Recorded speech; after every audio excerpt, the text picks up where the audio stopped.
Well, I think everyone admires Pollini for his programming. I think he is the best programmer of any pianist in the 20th century, at least ethically. Because you can be an extraordinary programmer in the way you put pieces together, but you can also be an extraordinary programmer ethically by giving an airing to pieces that need being celebrated. And some people do that wonderfully for literature from the first half of the 20th century. Pollini has done it wonderfully for literature up until, things written last month.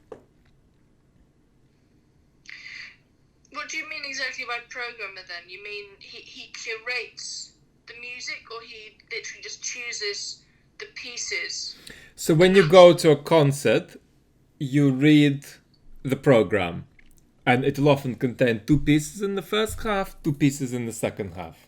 For example, Pollini did the most of anybody over the last decades at least to show off the extraordinary revolutions in musical language that have been taking place. Because what's really important is that a lot of contemporary music, a lot of music from the last few decades is much less famous but as good as a lot of well-known 19th century music.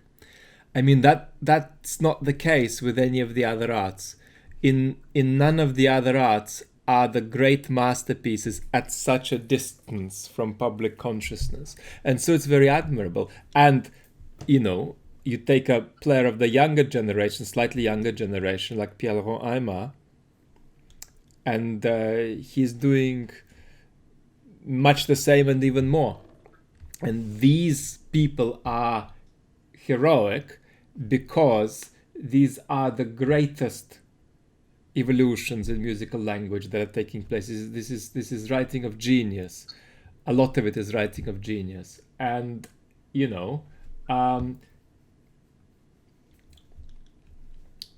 it's just not true that you're gonna find too many people who love painting but have no idea about Francis Bacon. Whereas there are a lot of people who appreciate Beethoven and Mozart, but they don't know the first thing about Stockhausen, or the first thing about Boulez, or the first thing about Ligeti. So one of the things that's interesting is that the skills, the technical skills, and the emotional skills that you need to play Beethoven are different to those that you need to play a work written in the late 20th century. What can you tell us about the way that Pollini plays both? Does he play them the same? Well, Pollini had some features to his style that was stable before he had the stylistic collapse, as I describe it, which he had at some point in the last quarter century. And that stylistic collapse never included contemporary music, and it never included Chopin, strangely. But the stylistic collapse covered certainly Beethoven, Mozart. I've heard it cover Schumann in his performances as well. But before the stylistic collapse, Pollini's playing had a certain kind of propulsive virile energy. And unlike the energy of the playing of somebody like Richter, which got in the way of the pieces very often, Pollini's propulsiveness actually had friction with the piece, expressed very much his style at the piano, but it refracted the piece rather than undermining it. Sorry, you talked about his stylistic collapse. Just tell me more about what happened and how his playing actually changed. I think what happened is a different question to why it happened, and I don't know why it happened. The collapse wasn't complete. It excluded contemporary music and it excluded Chopin. But this propulsive friction with the music that was happening before was substituted by a kind of a sort of a desolate kind of flyover coverage of the music, like you're looking at it from not ground level, but from a slightly elevated position, where on the one hand nothing is missed, but on the other hand nothing is sufficiently touched and nothing is sufficiently three-dimensional. And so what was before a kind of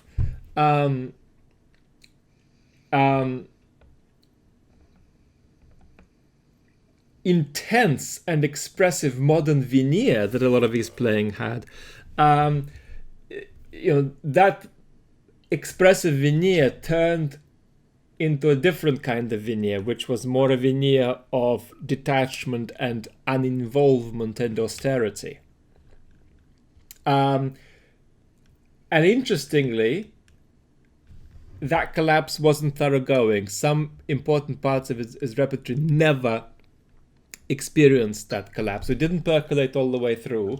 Moreover, of course, there have been episodes of recovery from the collapse. So I would say that if you take Pollini over the last 20 years plus and look at the way he's played Beethoven, I would say that most of his performances have been examples of the collapse, but most only.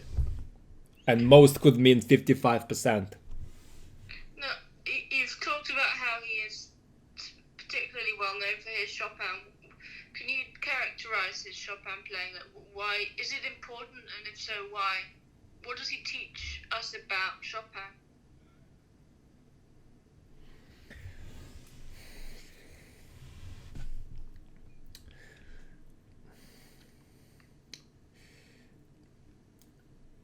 I mean, historically, there are probably three directions to go in with Chopin. One's a sickly direction, which is the right direction, but the only pianist who ever took it there properly was Alfred Cortot, which is to say Alfred Cortot is the only one who's ever played Chopin on the highest level. The second direction which to take it is a direction that is just bad, as sort of Hollywood expansive sentimental direction. That's been the common way for famous names to play Chopin. And then the third direction is a kind of a classical direction, is really the direction that Rubinstein took with Chopin. And Pollini wasn't any of these three.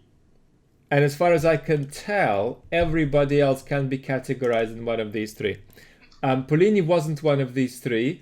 He played Chopin with a certain kind of distance. He plays Chopin with a certain kind of distance. And that distance isn't a detachment or an austerity. That distance is a certain kind of modernist take on Chopin that has two very important advantages. One's the generic advantage it has, which is that it's nearly the only decent Chopin you can hear live in concert today. But then the less generic advantage is that it is Chopin that is in some way appropriate to us in the 20th century, in some way appropriate to us in the 21st century. It's Chopin for people who have heard the music written after Chopin. And it's Chopin for people who have heard the music written after Chopin, not just in the 19th century, but in the 20th century and in the 1960s, 1970s, 1980s too. That's what I would say. Yeah, you said before that he plays it in a modernist way. Yes, and that's what, I mean, the best way I'd have of briefly capturing it is to say that it's Chopin played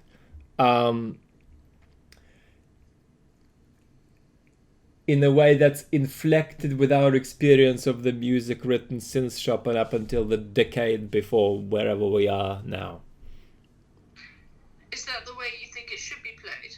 No, but it's one of the ways it can and should be played here and now for us.